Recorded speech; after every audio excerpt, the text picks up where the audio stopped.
अस्सलाम वालेकुम students, welcome to Alham dynamic world. Discuss कर रहे हैं एमडीकेट बायोलॉजी का यूनिट नंबर 12। यूनिट का नाम है क्रोमोसोम एंड डीएनए। आज के हमारे फर्स्ट लेक्चर में हम देखेंगे कि क्रोमोसोम क्या होते हैं, उनकी क्लासिफिकेशन क्या है और उसकी कॉम्पोजिशन क्या होती है। हम अपनी बात यहाँ से स्टार्ट करेंगे कि दो टर्म्स हैं, क्रोमैटिन एंड क्रोमोसोम। क्रोमैटिन किसे कहते हैं? जब सेल इंटरफेज में होता है यानी नॉन डिवाइडिंग फेज में होता है तो उसके न्यूक्लियस के अंदर बहुत ही फाइन नेटवर्क ऑफ थ्रेड्स नजर आता है जिसे हम क्रोमैटिन का नाम देते हैं। और यही chromatin at the time of cell division condense होता है और एक रेगुलर शेप अडॉप्ट करता है जिसे हम क्रोमोसोम कहते हैं। तो क्रोमोसोम और क्रोमैटिन के अंदर केमिकली डिफरेंस नहीं है, इनका जो डिफरेंस है वो बेसिकली ऑर्गेनाइजेशन का है, कॉन्फ़िगरेशन का है। ठीक हो गया। सबसे पहले क्रोमोसोम को ऑब्जर्व किया था वॉल्टर फ्लेमिंग ने स्लेमेंडर के डिवाइडिंग सेल्स के अंदर। क्रोमोसोम को ये नाम जो है ये वॉल्टर ने दिया था और ये जो नाम है क्रोमोसोम ये इंडिकेट करता है कि it's a some kind of body which can retain dyes. देखिए क्रोम का मतलब क्या होता है? कलर, और सोम का मतलब होता है बॉडी। तो जो लिटरल मीनिंग बनेगा that will be coloured body. तो इसका मतलब है कि ये जब हम सेल को स्टेन देते हैं तो ये स्टेन को रिटेन करता है और स्टेन को रिटेन कर कलर को रिटेन करके ये खुद भी कलर्ड हो जाता है, तो इसीलिए हम इसे कलर बॉडी कहते हैं। और याद रखें कि जब हम डाई करते हैं, जब हम सेल को स्टेन करते हैं, जो बेसिक स्टेन्स होंगी उनको क्रोमोसोम अपने साथ अटैच कर लेते हैं और फिर ये कलर्ड अपीयर होते हैं। ठीक है, बहुत सारी स्टेन्स हैं जिनसे आप क्या कर सकते हैं, क्रोमोसोम को स्टेन कर सकते हैं। ये जो क्रोमोसोम है ये फॉर द फर्स्ट टाइम स्लेमेंडर के डिवाइडिंग सेल्स के अंदर डिस्कवर होने के बाद तकरीबन हर यूकेरियोटिक सेल के अंदर डिस्कवर हो चुके हैं। जबकि हमें पता है कि प्रोकैरियोट्स के अंदर भी क्रोमोसोम होता है, लेकिन उसकी खासियत ये होती है कि वो किस चीज का बना होता है, वो सिर्फ डीएनए का बना होता है। यानी उनके अंदर आप यूं कह सकते हैं कि एक सिंगल सर्कुलर डीएनए मॉलिक्यूल होता है जिसको हम क्रोमोसोम कहते हैं। तो इस लिहाज से प्रोकैरियोट्स का क्रोमोसोम यूकेरियोट्स के क्रोमोसोम से डिफरेंट होता है। आपने ये difference in eukaryotes and prokaryotes के अंदर डिस्कस किया है। ठीक हो गया। चलें, बात हम ये कर रहे थे कि क्रोमोसोम जो हैं ये होते हैं कैरेक्टरिस्टिक्स ऑफ अ स्पीशीज। एक स्पीशीज की कैरेक्टरिस्टिक होते हैं क्रोमोसोम। क्या मतलब? मतलब ये है कि एक स्पीशीज के अंदर पाए जाने वाले नंबर ऑफ क्रोमोसोम्स जो होते हैं ये उस स्पीशीज को रिप्रेजेंट करते हैं। जैसे कि ह्यूमन के अंदर 46 क्रोमोसोम्स पाए जाते हैं, तो ये ह्यूमन की कैरेक्टरिस्टिक्स है। इसी तरीके से डिफरेंट ऑर्गेनिजम्स के अंदर डिफरेंट नंबर ऑफ क्रोमोसोम्स हो सकते हैं, किसी के अंदर कम होते हैं, किसी के अंदर ज्यादा होते हैं। जैसे कि पेंसिलियम एक फंगस है जिसके पास एक पेयर होता है क्रोमोसोम का, जबकि ऑन द अदर हैंड हमारे पास कुछ ऐसे फर्न्स हैं जिनके पास 500 पेयर्स होते हैं क्रोमोसोम के। तो क्रोमोसोम नंबर जो है वो वेरी करते हैं। हनी बी के अंदर 32 होते हैं, माउस के अंदर 40 होते हैं, फ्रॉग के अंदर 26 होते हैं, शुगर केन के अंदर ये 80 होते हैं, ह्यूमन के अंदर ये 46 होते हैं। अब क्रोमोसोम जो होते हैं ये सेट की फॉर्म में एग्जिस्ट करते हैं और जो सेट होते हैं उनको हम रिप्रेजेंट करने के लिए टर्म यूज करते हैं प्लॉइडी। तो अगर किसी भी सेल के अंदर एक सेट है क्रोमोसोम का तो उसे हम मोनोप्लॉइड कहेंगे, दो हैं तो उसे हम डाइप्लॉइड कहेंगे, तीन सेट हैं तो उसे हम ट्राइप्लॉइड कहेंगे, और इसी तरीके से आगे चलें तो पॉलीप्लॉइड भी सेल्स एग्जिस्ट करते हैं। ठीक हो गया, ये आपने याद रखना है। दूसरा एक टर्म मैं आपको यहां पर बताना चाहूंगा, हैप्लॉइड। हैप्लॉइड क्या होता है? जो सोमैटिक नंबर हैं ऑफ क्रोमोसोम उनके हाफ को हम क्या कहते हैं, उनके हाफ को हम हैप्लॉइड कहते हैं। ठीक हो गया। और जो हैप्लॉइड नंबर ऑफ क्रोमोसोम होते हैं they represent genome of an organism. Done जी। तो हम बात कर रहे थे कि क्रोमोसोम जो होते हैं वो क्या होते हैं, कैरेक्टरिस्टिक होते हैं एक ऑर्गेनिज्म की, और इनके जो नंबर होते हैं वो एक स्पीशीज के अंदर कांस्टेंट रहते हैं, ये चेंज नहीं होते। ठीक हो गया। क्योंकि अगर ये चेंज होंगे तो फिर क्या होगा? अगर ये चेंज होंगे यानी अगर एक क्रोमोसोम आपके पास एक्स्ट्रा आ जाएगा या एक क्रोमोसोम किसी के सेल में कम हो जाएगा तो फिर वो सेल सरवाइव नहीं कर सकेगा और it may lead to abnormalities. ठीक है, जैसे कि आप लोग डाउन सिंड्रोम पढ़ते हैं, क्लाइनफेल्टर सिंड्रोम पढ़ते हैं, टर्नर सिंड्रोम पढ़ते हैं, जिनमें क्रोमोसोम नंबर कम ज्यादा होने की वजह से क्या होता है, एबनॉर्मेलिटीज आ जाती हैं। ठीक हो गया। हम नेक्स्ट बात करेंगे क्रोमोसोम के स्ट्रक्चर की, कि क्रोमोसोम जो है उसका स्ट्रक्चर कैसा होता है। देखिए आपके सामने क्रोमोसोम बना हुआ है। कन्वेंशनली हम क्रोमोसोम इस तरह से बनाते हैं। ये जो क्रोमोसोम आपके पास बना हुआ है, ये क्रोमोसोम इंटरफेज के बाद का क्रोमोसोम है। और वैसे भी याद रखें कि क्रोमोसोम आपको क्योंकि डिवाइडिंग सेल के अंदर नजर आएंगे तो इंटरफेस के बाद ही नजर आएंगे।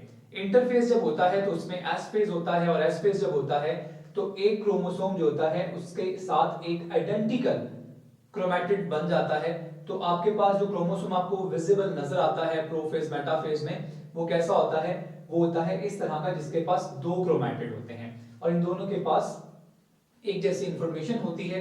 ये जो दोनों क्रोमैटिड होते हैं ये अटैच होते हैं एक सेंट्रल पॉइंट पर, जिसको हम नाम देते हैं सेंट्रोमेयर का।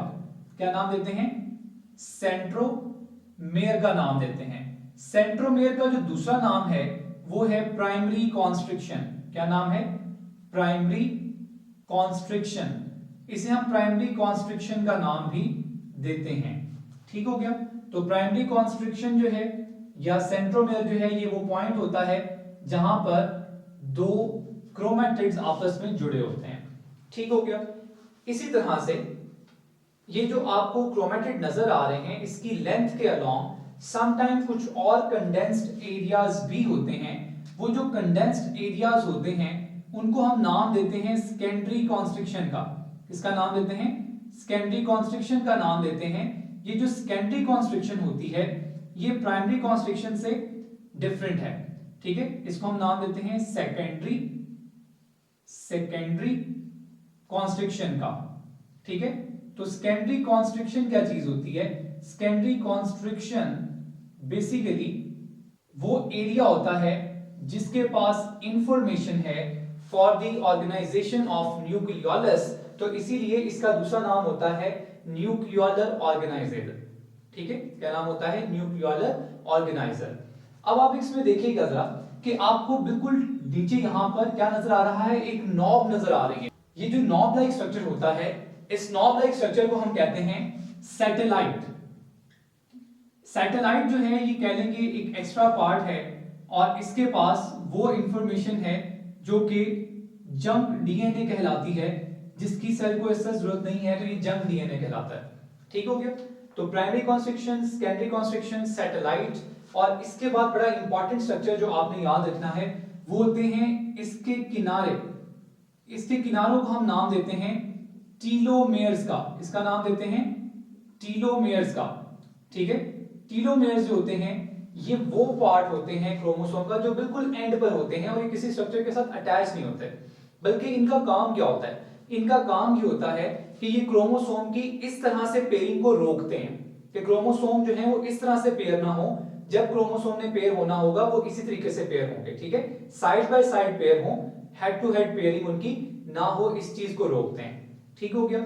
और इनका जो है वो रोल एजिंग के अंदर भी होता है। तो चलिए जी, आपके पास जो डिफरेंट स्ट्रक्चर आ गए वो आगे सेंट्रोमेयर या प्राइमरी कॉन्स्ट्रिक्शन, सेकेंडरी कॉन्स्ट्रिक्शन या न्यूक्लियोलर ऑर्गेनाइजर, सैटेलाइट जिसमें जंक डीएनए होगा, और टीलोमेयर्स। डन हो गया। अब मैं आपको एक पॉइंट बता दूं कि हम प्राइमरी कॉन्स्ट्रिक्शन को सेकेंडरी कॉन्स्ट्रिक्शन से डिफरेंशिएट कैसे करेंगे। हम प्राइमरी कॉन्स्ट्रिक्शन को सेकेंडरी कॉन्स्ट्रिक्शन से डिफरेंशिएट इस तरह से करते हैं कि primary constriction is that point from where chromosomes bend during anaphase. ठीक है, जब एनाफेज हो रहा होता है तो क्रोमोसोम इस पॉइंट पर बेंड करेंगे, इस पॉइंट पर बेंड नहीं करेंगे, तो उसे हम क्या कहते हैं? प्राइमरी कॉन्स्ट्रिक्शन कहते हैं या सेंट्रोमेयर कहते हैं। सेंट्रोमेयर जो होता है इसके ऊपर वो स्पेशल रीजन होते हैं जिन्हें काइनेटोकोर कहते हैं, और काइनेटोकोर वो पॉइंट होते हैं जिनके साथ काइनेटोकोर फाइबर्स अटैच होंगे। इनकी बात हम दोबारा करेंगे सेल डिवीजन के अंदर। ठीक हो गया। तो ये आपके क्रोमोसोम का एक जनरल सा क्या होता है? स्ट्रक्चर होता है। ठीक है, क्रोमोसोम जो है इसको आप क्लासिफाई कर सकते हैं डिफरेंट बेसिस पे, जैसे कि साइज की बेस पे, जैसे कि स्टेनिंग प्रॉपर्टीज की बेस पे, जैसे कि रिलेटिव लेंथ ऑफ आर्म्स की बेस पे, यानी क्रोमैटिड्स की जो रिलेटिव लेंथ होती है उसकी बेस पे, और पोजीशन ऑफ सेंट्रोमेयर की बेस पे। तो डिफरेंट बेसिस पे आप कर सकते हैं, इनको क्लासिफाई कर सकते हैं। ठीक हो गया।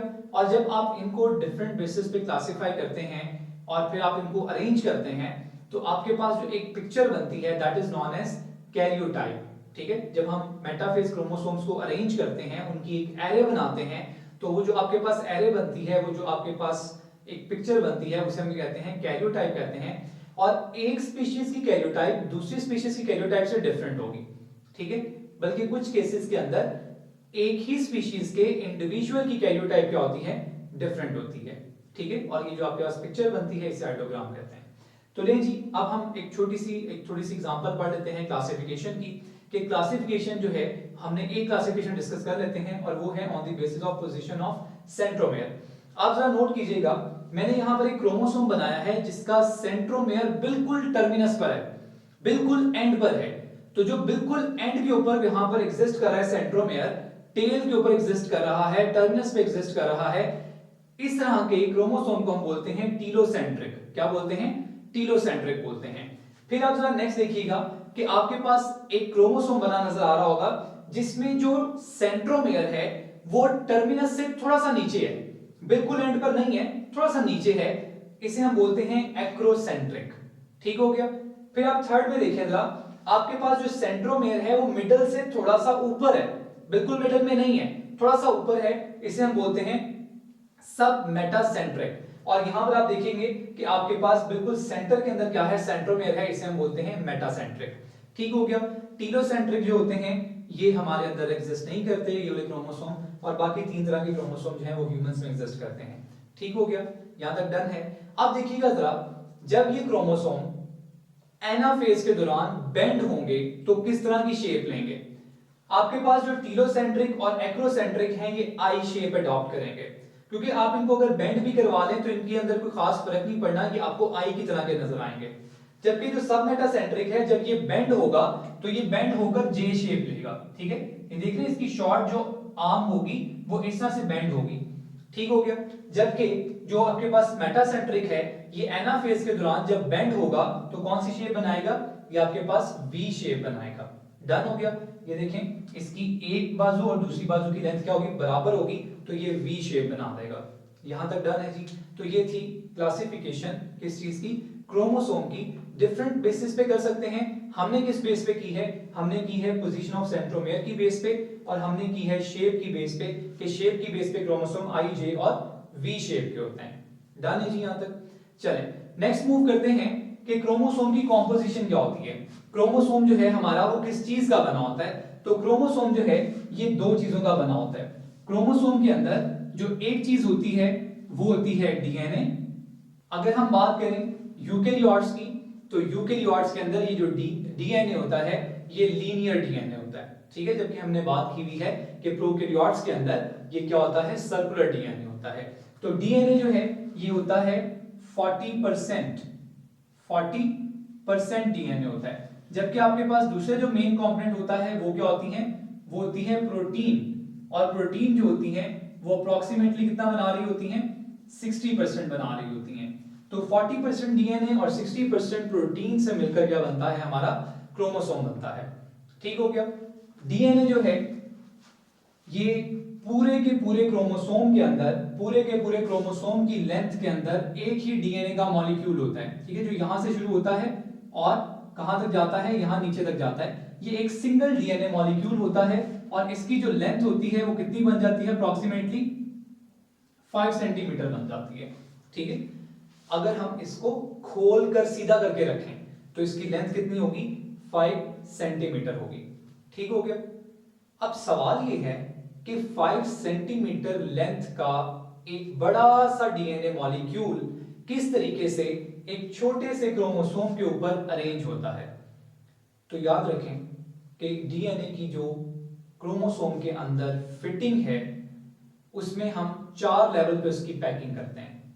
ठीक हो गया, 4 लेवल पे उसकी क्या होगी, पैकिंग होगी। 4 लेवल पे उसके जो है अरेंज किया जाएगा और फिर जाकर वो क्रोमोसोम के छोटे से हिस्से में क्या हो जाएगा, या छोटे से क्रोमोसोम के अंदर वो फिट हो जाएगा। ठीक हो गया। अब वो कौन कौन सी है वो आपको यहां पर मेरे साथ देखना होगा। देखिए, सबसे पहला जो लेवल होता है वो होता है डीएनए का हेलिकल स्ट्रक्चर।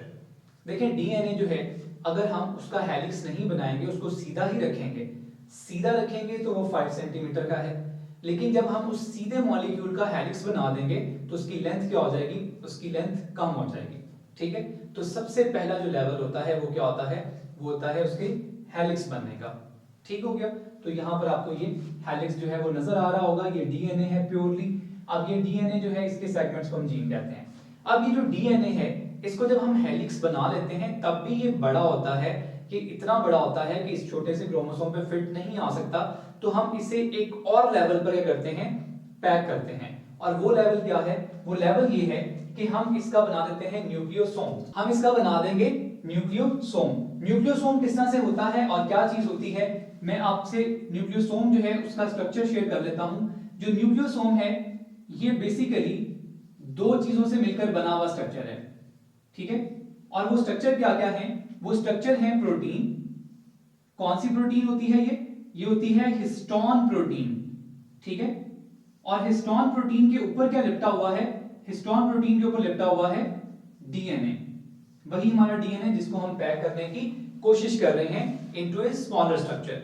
ठीक हो गया, हिस्टोन जो है वो unlike other proteins positively charge होती है, और ये एक बेसिक प्रोटीन है due to abundance of arginine and lysine. ये क्या है, ये बेसिक प्रोटीन है और ये पॉजिटिवली चार्ज होती है। ये जो पॉजिटिवली चार्ज हिस्टोन प्रोटीन है, 8 हिस्टोन होते हैं, 8 हिस्टोन, और 8 हिस्टोन जो होते हैं उनके गिर्द डीएनए के न्यूक्लियोटाइड जो हैं वो क्या होते हैं, अरेंज होते हैं। कितने, 200 न्यूक्लियोटाइड। ठीक है, इस पूरे कॉम्प्लेक्स में, इस पूरे न्यूक्लियोसोम में हमारे पास हिस्टोन कितने हैं, 8, और 200 हमारे पास क्या है, डीएनए के न्यूक्लियोटाइड हैं। 200 डीएनए के न्यूक्लियोटाइड होते हैं, और ये न्यूक्लियोटाइड जो हैं वो 2 राउंड्स कंप्लीट करते हैं अराउंड द हिस्टोन। ठीक हो गया, तो इससे जो आपके पास एक कॉम्प्लेक्स बनता है वो क्या बनता है, वो न्यूक्लियोसोम बनता है।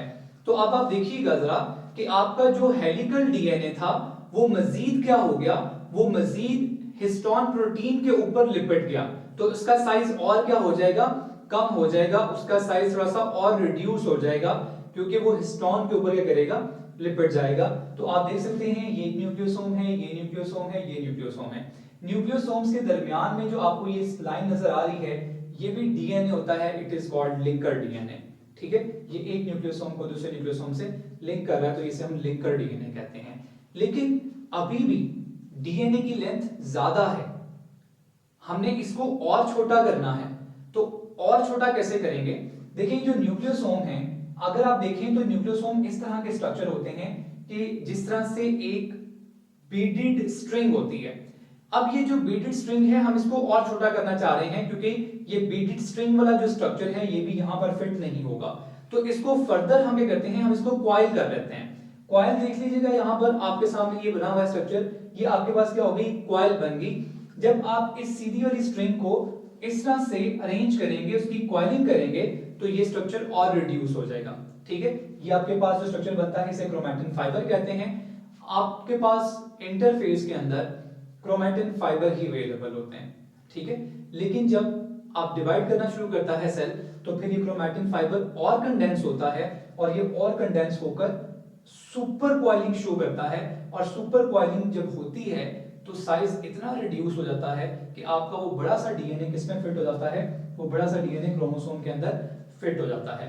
तो देखिए 4 लेवल हैं, कौन कौन से, पहला डबल हेलिक्स का बनना, दूसरा जो है वो है न्यूक्लियोसोम का बनना, तीसरा जो है वो है कॉइलिंग, और चौथा जो है वो है सुपर कॉइलिंग। तो ये जो 4 लेवल पर डीएनए की अरेंजमेंट है, ये जो 4 लेवल पर डीएनए की पैकिंग है, ये इस 5 सेंटीमीटर बड़े डीएनए मॉलिक्यूल को एक छोटे से क्रोमोसोम में फिट करने के काबिल बना देती है। ठीक हो गया, तो इस तरीके से आपका जो डीएनए है वो क्या होता है, क्रोमोसोम के अंदर अरेंज होता है।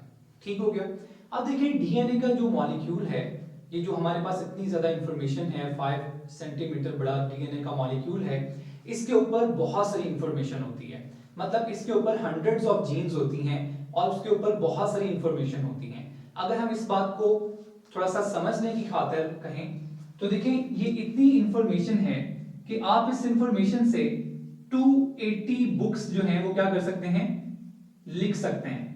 280 बुक्स, और हर एक जो बुक होगी उसके कितने पेजेस होंगे, 1000 पेजेस होंगे, और हर एक पेज के ऊपर 500 क्या होंगे, वर्ड्स होंगे, और इनमें से हर एक जो वर्ड है ये इंडिकेट कर रहा होगा एक न्यूक्लियोटाइड को।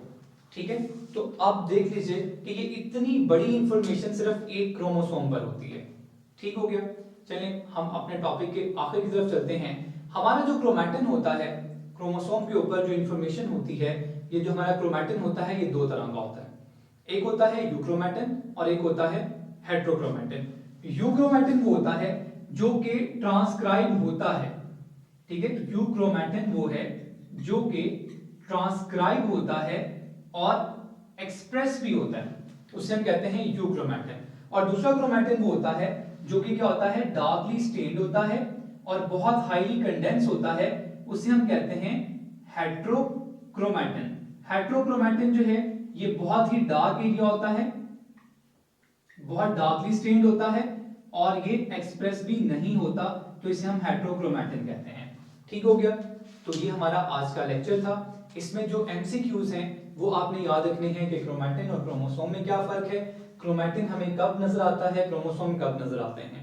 ठीक हो गया, फिर जो कैरेक्टरिस्टिक्स होती हैं, क्रोमोसोम जो है ये कैरेक्टरिस्टिक हैं, और डिफरेंट ऑर्गेनिजम्स के अंदर पाए जाने वाली जो एग्जांपल्स हैं, जो नंबर ऑफ क्रोमोसोम की उसने एग्जांपल बुक में मेंशन की हैं, जो आपको लेक्चर के स्टार्ट में मिल जाएंगी, वो आपने याद रखनी है। नंबर ऑफ क्रोमोसोम्स याद रखिएगा। इसके बाद आपने याद रखना है कि आपके पास जो डीएनए है उसके कितने पार्ट होते हैं, प्राइमरी कंस्ट्रक्शन और सेकेंडरी कंस्ट्रक्शन में क्या डिफरेंस है, टीलोमेर्स क्या होते हैं, उनका क्या काम होता है, सैटेलाइट किसे हम कहते हैं। ठीक हो गया, फिर आपने याद रखना है कि क्लासिफिकेशन की बेसिस क्या है।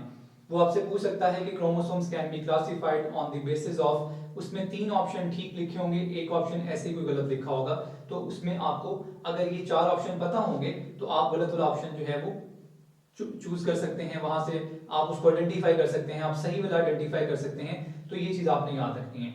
You should be able to differentiate telocentric, acrocentric, submetacentric and metacentric. अगर इनकी तस्वीर बना के दे दी जाए आपको, तो आपको पता होना चाहिए कि ये कौन सा क्रोमोसोम है, और जब एनाफेज में ये बेंड होगा तो ये कौन सी शेप अडॉप्ट करेगा। ये सारे क्या हैं, ये इसके एमसीक्यूज हैं। फिर आपको एक एमसीक्यूज बताया है कि इसकी कॉम्पोजिशन क्या होती है। कॉम्पोजिशन ये है कि डीएनए और प्रोटीन का बना होता है। प्रोटीन जो है वो हिस्टोन है।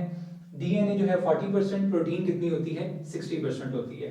डीएनए जो है वो पूरे क्रोमोसोम के अंदर एक ही मॉलिक्यूल होता है, एक सिंगल लीनियर मॉलिक्यूल होता है जो कि पूरा क्रोमोसोम ऊपर से नीचे तक बनाता है, जिसकी अगर हम सीधा करके रखें, उसको बिल्कुल स्ट्रेट कर लें, उसका प्राइमरी स्ट्रक्चर ले लें, तो उसकी लेंथ कितनी हो जाएगी, 5 सेंटीमीटर हो जाएगी। अब ये इतना बड़ा डीएनए का मॉलिक्यूल जो है वो अरेंज कितने लेवल्स पे होता है, वो मैंने आपको बता दिया, 4 लेवल्स।